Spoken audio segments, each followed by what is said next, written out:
Hi everybody, my name is Alice Volpitta. I'm your Baltimore Harbor Waterkeeper here at Blue Water Baltimore. I'm coming to you live from my parents' back deck. So you may remember me from videos as What Not to Flush, a tutorial of how your sewage system works from last week. But today I'm here to talk to you a little bit about the EPA guidance on enforcement that was just released late last week. The EPA released a new guidance document talking about how they are planning on approaching enforcement for their permitted facilities in the era of COVID. And really, this piece of the guidance, this memo, it's labeled as temporary, but there's no end date associated with this memo. So we can just assume that this is the way that the EPA is planning on tackling enforcement issues for the foreseeable future. So I'm really hoping to shed some light on what that enforcement memo looks like, what it says, what it doesn't say. Give a little bit of an overview about the environmental community's response to that memo so far, and talk about how that affects us. So how does that affect Baltimore's waterways? How does that affect the work that we're doing every day? And really, for those of you who can only stick around for a couple of minutes, let me just give you the top line. What does this mean for us? And it's grab a towel and don't panic. That's my best one-line synopsis of this memo. But I'll get right into it. So last week, the EPA issued basically a sweeping discretionary suspension of its enforcement of environmental laws based on the COVID-19 pandemic. And immediately, environmental activists cried out, and spurred on by the Environmental Integrity Project, Blue Water Baltimore, along with I think over 60 other environmental organizations, signed on to a letter telling the EPA that this is unacceptable, telling the EPA that their new guidance is illegal, but also really irresponsible in this time when we're dealing with a public health crisis. So to date, that letter from EIP, Environmental Integrity Project, that Blue Water Baltimore signed on to, that's been picked up by over 50 different news outlets and spread across the country. This is a national issue for every single American, so it's really important. But I wanted to talk a little bit about what this memo says and what it doesn't. So basically what the memo says is that polluters aren't going to be held accountable for monitoring and limiting their pollution into our local waterways for the duration of the COVID-19 pandemic. And I think the reasoning behind this memo, as stated, is because it's out of a recognition that operations at facilities are going to be heavily impacted by this pandemic. People aren't going to be able to come to work. So the EPA is loosening up its regulations. It's telling people it's okay if you're not able to do routine monitoring and reporting as long as you do your best. You just have to try your hardest to be in compliance with the law. Record all of the times that you're not in compliance with the law, let us know about it, and then we'll use our discretion to decide whether or not to bring an enforcement action. And our response to that is that that's not good enough. Basically, our position is that if you, as a permitted facility, have the staff to operate your facility, then you have enough staff to make sure you're doing it in an environmentally compliant way. That's Blue Water Baltimore's position, and that's really the position of environmental advocates across the nation. So this letter that we signed on to and that we're continuing to communicate about really lays that out. It talks about the fact that routine compliance, the EPA issued a follow-up letter after their initial memo, following basically the public outrage that happened as a result of the initial memo, and they kind of walked back some of what they said. There's some feigned outrage about the media blowing it all out of proportion, about how it's really not that big of a deal because this is really only to do with routine monitoring, routine reporting. So people shouldn't be that outraged about this. But the problem is that we're not going to know if there's a major problem at any of these facilities, a major public health risk at some of these facilities that are discharging pollutants into our waterways, into our air. we're not going to know about those problems unless we're monitoring for them, unless we're conducting that routine monitoring. So it's really, really important that we continue holding facilities accountable for their effluent, for everything that they're discharging into our waterways, into our air. This is a time when we're dealing with a pandemic that causes acute respiratory distress. And so that's the exact time when we should be tightening up our regulations on, air emissions. And potentially coronavirus is transmitted through raw sewage. We know that the 2003 SARS coronavirus was transmitted through sewage, so we think that probably this version of coronavirus is also transmitted through sewage. So I don't know about you, but this is not the time that I want any municipality loosening up on its routine monitoring to make sure that all of the treatment systems are in place, because this is the time when public health really could potentially be at risk. So that's what the EPA memo says. It's talking really about using their own discretion to decide whether or not to bring enforcement actions against facilities based on their inability to do routine monitoring. But there's a couple of different levels to how this may impact Baltimore. First of all, I want everybody to know that the EPA guidance is not binding on the state of Maryland.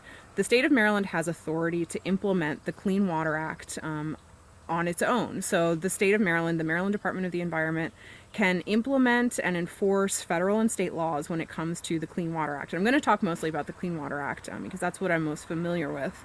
So even though EPA has put out this guidance, the state of Maryland is still enforcing laws. So I want anybody out there, any potential polluters out there, to know that the state of Maryland is absolutely still enforcing the law.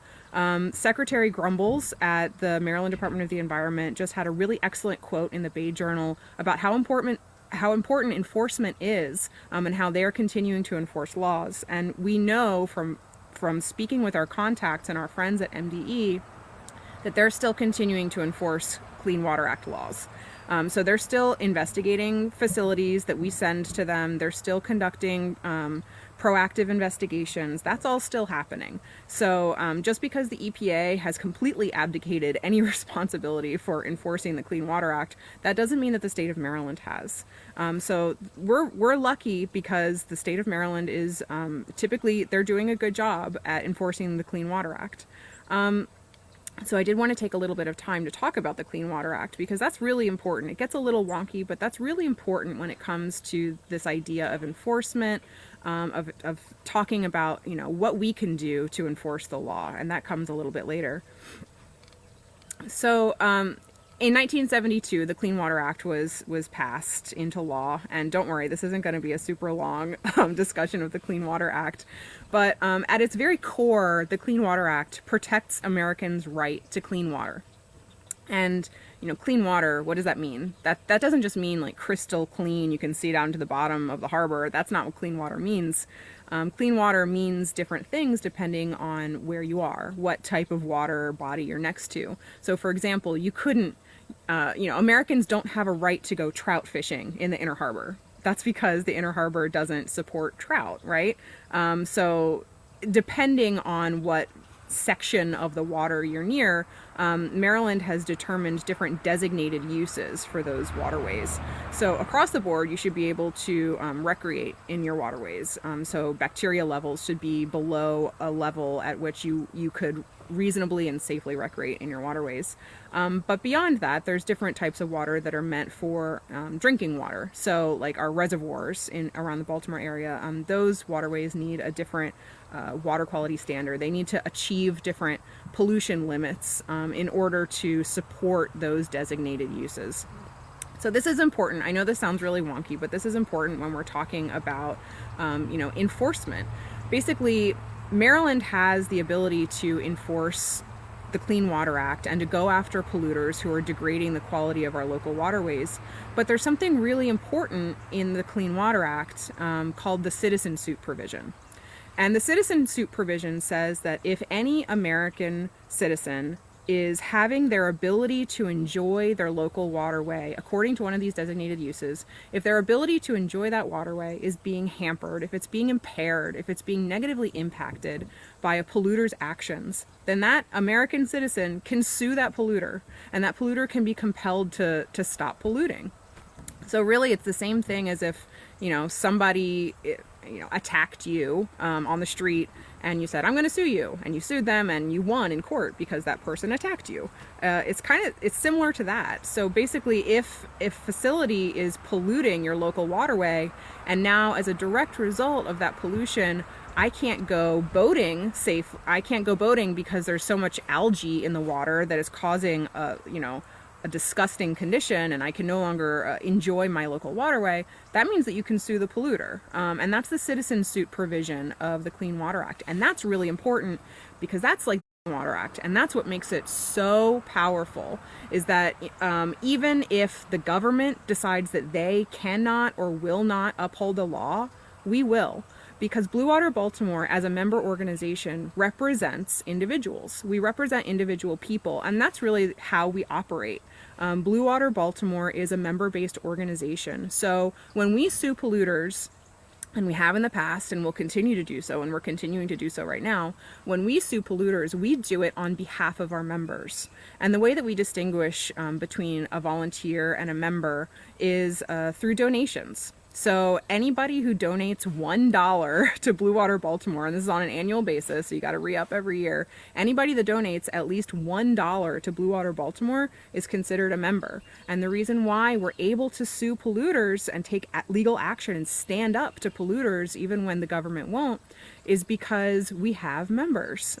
So donors are members in this situation, and that's really, really important because our members give us standing in court. It gives us the legal ability to take legal action against polluters when we need to. So even if the EPA is issuing this sweeping guidance saying, we're not going to stand up to polluters anymore. When polluters stand up, we'll stand down.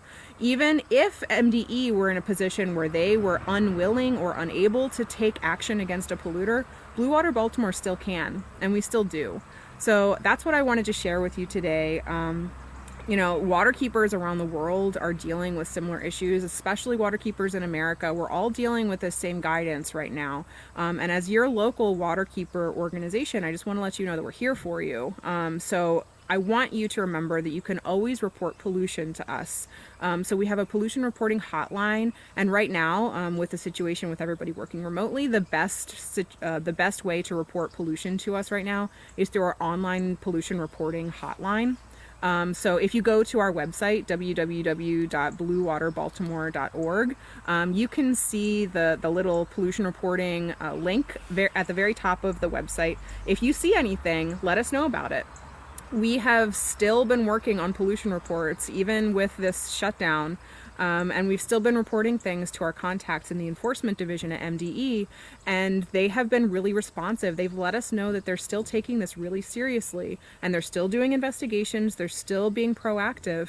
So even if the EPA is unable to act, or if they've decided to put in writing what they've been doing for years, which is really not stepping up to the plate when it comes to enforcement, we're still here for you, and we're your waterkeeper organization, and we're going to keep doing what we can to do.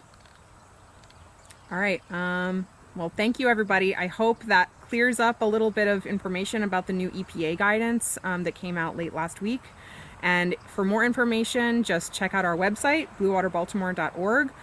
Make a donation, become a member, become one of the people who makes it possible to do what we do.